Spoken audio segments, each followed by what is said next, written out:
আমি বলতে চাইবো প্রায় রমজানের আগে প্রায় 1 মাস মতো আমি হাতের ব্যথা এবং ঘাড়ে ব্যথাটা ভুগছিল।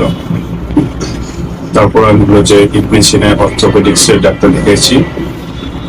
তো বিআরবিতে আমি ডাক্তার দেখিয়েছি অর্থোপেডিক্স। ওনারা আমাকে হলো যে পরীক্ষা নিরীক্ষা করে হলো যে আমার যে স্পাইনাল ব্যথার কথা বলেন, ঘাড় স্পাইনাল 4 এবং 5-এর মধ্যে ঘাড়ের স্পাইনাল কথা বলছি।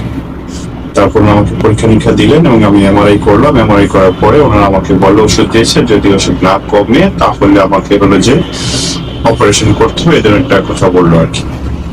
তারপরে আমি অফিসের মাধ্যমে আমার এক ভাই, সিনিয়র ভাই, তার সাথে যোগাযোগ করে তারা বললেন যে হলো যে ফিজিওথেরাপিস্ট সেখানে দেখানোর জন্য।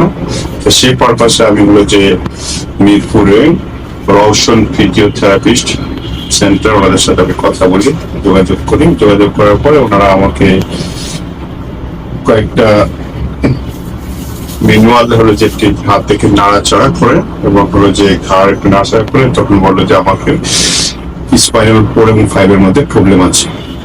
তো আমার কাছে আত্মবিশ্বাস এই জন্য লেগেছে যে হলো যে ওনারা যেটা আমি এমআরআই করে যে রিপোর্টটা পেয়েছি, ওনারা আমাকে একটু ম্যানুয়াল ট্রিটমেন্ট করেই ওটা বলে দিতে পারছি, কারণ আমার কনফিডেন্স লেভেলটা বেড়ে গেছে। তারপর থেকে আমি হলো যে গত 4 এপ্রিল থেকেই আমি ওনার কাছ থেকে প্রায় 15টা থেরাপি নিই। থেরাপির মাধ্যমে আলহামদুলিল্লাহ আমি আগের চেয়ে অনেক ইমপ্রুভ হয়ে যায়।